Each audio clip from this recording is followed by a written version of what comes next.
Welcome to another episode of Video Game Reviews.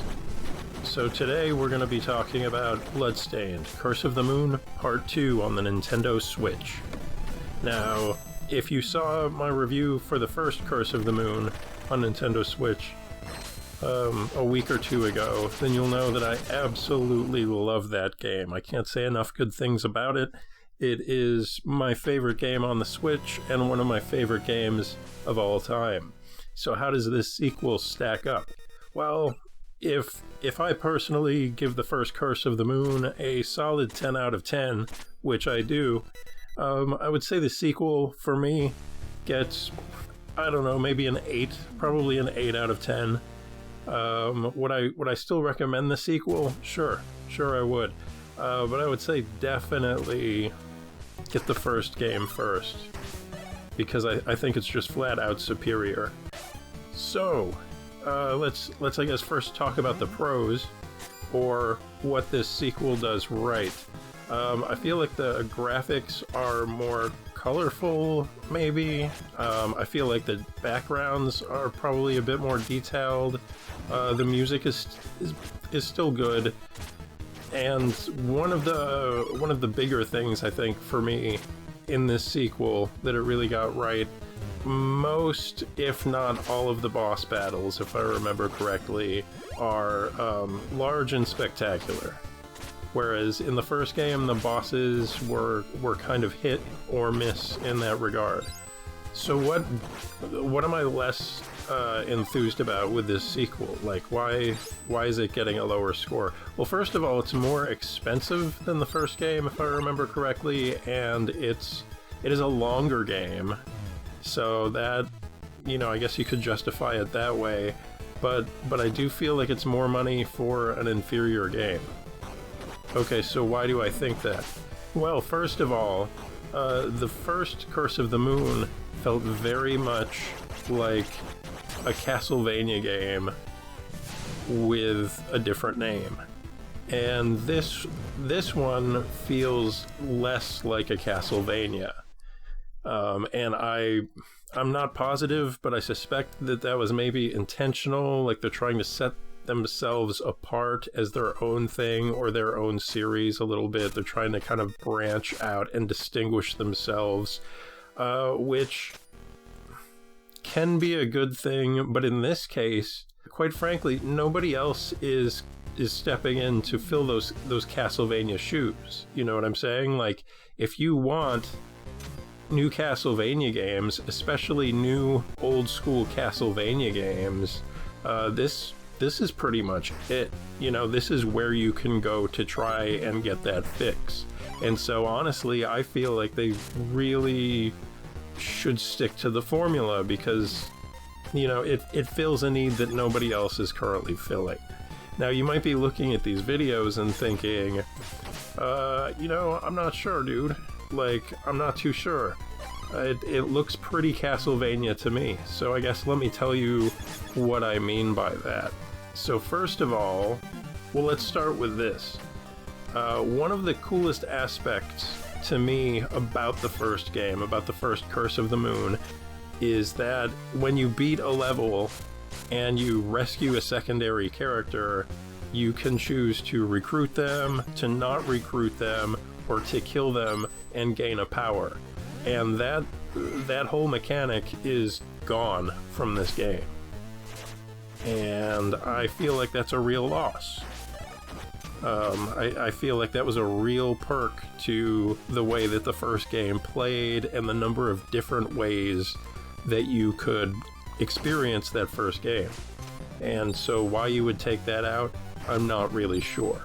But to address more closely the point of why this game feels a bit less like a Castlevania game, well, here's a good example right there. So some of the characters really seem to fit in that universe, like Zangetsu, or Dominique, I think her name is, the girl with the spear. She makes sense in a Castlevania game, but some of the other characters, I would argue, do not.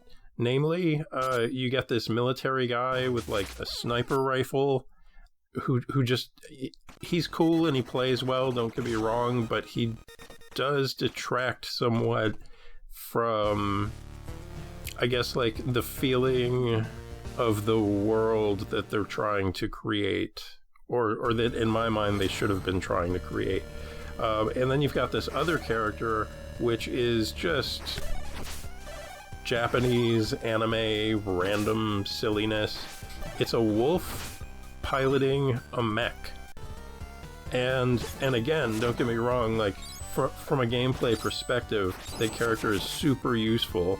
They can walk across spikes and destroy the spikes, and they can turn themselves invincible, which almost seems like it would be game-breaking, like game-breakingly overpowered, except for the fact that it's not, which leads into my next point, being that this game is, so one of the things that I love so much about the first game is the fact that I thought the difficulty level in the first game was perfect, like absolutely flawless, and they went and tinkered with that here. This sequel is significantly more difficult than the first game, like surprisingly more difficult. You know, even with a wolf in a mech that can turn itself invincible, it's still significantly more difficult. So much so that while I can win the first game on veteran mode, right, and so I guess I'll do a quick explanation of that. So you have a difficulty select, which is like normal, hard, and nightmare, and then separate from that, there's a mode select, and you can choose casual or veteran. And in casual mode, they've done a few things to help you out, but one of the key things is that they've eliminated knockback when you take damage. And so playing in that mode is, as far as I'm concerned, pretty much necessary in this sequel, whereas for me it really wasn't in the first game. But this sequel is so much more difficult that I just had to play it on casual, which is fine, but there's just such a difference in difficulty between casual and veteran, and also between the first game and the second game. Like, it's just spiked to a point that doesn't really make good sense here. So that being said, what else can I say about this? Well, you know, it's not in my top spot like the first game in the series in terms of my favorite Switch games, but it probably, I mean, I haven't ironed out an official list yet, but I mean, it probably still makes my top 10 Switch games of all time. But if I had to guess, I'd probably put this sequel somewhere in the bottom 5 of the top 10, I would say, almost certainly. Let's see what else. Like the first game, this one features multiple playthroughs, multiple endings, and the way that you get some of those multiple endings and multiple playthroughs does alter the game fairly significantly, which is a positive, of course. So anyway, I guess that about sums it up for this game. It's solid, but play the first one first, definitely, I would say. If you enjoyed the video, like and subscribe, hit the little bell notification. You know, I'd like to get some viewers. I put in a little bit of time and work on these videos. It'd be cool if someone, you know, was watching them. Alright, I'll see you guys next time. Bye-bye.